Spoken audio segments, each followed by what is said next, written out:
అందరికీ నమస్కారం. శ్రీమాత్రే నమః. ఈ సంవత్సరం 2025లో కార్తీక మాసం ఎప్పుడు వస్తుంది, క్షీరాబ్ది ద్వాదశి ఎప్పుడు వస్తుంది, కార్తీక పౌర్ణమి ఎప్పుడు వస్తుంది అనే విషయాలన్నీ ఈ వీడియోలో తెలుసుకుందాం. ఈ ఏడాది అక్టోబర్ 2025లో 20వ తేదీ దీపావళి పండుగ. దీపావళి అమావాస్యతో ఆశ్వేయుజ మాసం పూర్తవుతుంది. ఆ మర్నాడు పాడ్యమి నుంచి కార్తీక మాసం ప్రారంభమవుతుంది. ఈ ఏడాది అమావాస్య తిథి తగులు మిగులు రావడంతో అక్టోబర్ 20న దీపావళి జరుపుకుంటారు. లక్ష్మీ పూజ కూడా జరుపుకుంటారు. ఆ మరుసటి రోజు కూడా సూర్యోదయం సమయానికి అమావాస్య ఉండడంతో కార్తీక మాసం అక్టోబర్ 22న ప్రారంభమవుతుంది. కార్తీక మాసం ముగింపు తేదీ ఏంటంటే నవంబర్ 20వ తేదీ కార్తీక మాసం ముగియనుంది. ఎందుకు కార్తీక మాసం 22వ తేదీ ప్రారంభమవుతుందంటే బ్రహ్మముహూర్తంలో కార్తీక స్నానం ఆచరించడం మన ఆనవాయితీ. బ్రహ్మముహూర్తంలో కార్తీక స్నానం ఆచరించడంతో కార్తీక మాసం ప్రారంభమవుతుంది.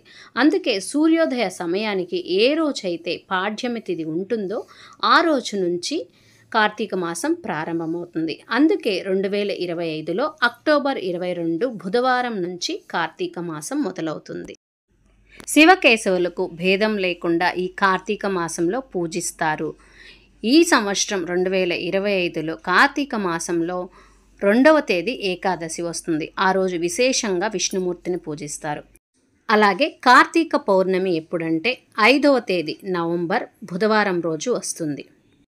అలాగే నవంబర్ 15వ తేదీ కూడా ఏకాదశి శనివారం రోజు వస్తుంది. ఈరోజు చాలా విశేషం. శనివారంతో కలిసి ఏకాదశి వస్తుంది కాబట్టి నవంబర్ 20వ తేదీ గురువారం రోజు కార్తీక మాసం అమావాస్యతో ముగుస్తుంది. నవంబర్ 21వ తేదీ శుక్రవారం పోలీస్ వర్గం.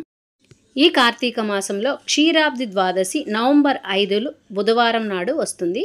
ఈ ద్వాదశి నాడు శ్రీ మహావిష్ణువు మరియు లక్ష్మీదేవిని పూజించడం శుభప్రదం. ఈ కార్తీక మాసంలో క్షీరాబ్ది ద్వాదశి నాడు విష్ణు సహస్రనామ పారాయణ, తులసి దళాలతో అర్చన చేయడం వలన చాలా శుభం కలుగుతుంది. అలాగే ఈ కార్తీక మాసంలో సోమవారాలు ఎన్ని ఉన్నాయంటే 4 సోమవారాలు ఉన్నాయి. అక్టోబర్ 27, నవంబర్ 3, నవంబర్ 10 మరియు నవంబర్ 17. ఈ కార్తీక మాసంలో పవిత్ర నదిలో లేదా పవిత్ర జలంతో బ్రహ్మముహూర్తంలో స్నానం చేయడం ఎంతో విశిష్టత కలిగి ఉంటుంది.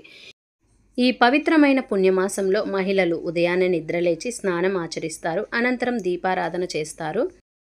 ఈ కార్తీక మాసంలో దీపదానానికి ఎంతో ప్రాముఖ్యత ఉంది. అలాగే తులసి దగ్గర ప్రతిరోజు దీపం పెట్టడం వల్ల ఎంతో పుణ్యఫలం కలుగుతుంది. ఈ కార్తీక మాసం వచ్చిందంటే చాలు అన్ని రోజులు పండగ దినాలే. అందులోనూ కార్తీక మాసం ఈశ్వర ఆరాధనకు ఎంతో ముఖ్యమైనది. దేశం నలుమూలలా ఉన్న ప్రముఖ ఆలయాల్లో రుద్రాభిషేకాలు, రుద్ర పూజ, లక్ష బిల్వదళ పూజలు, అమ్మవారికి లక్ష కుంకుమార్చనలు ఇలా విశేషంగా జరుపుతారు.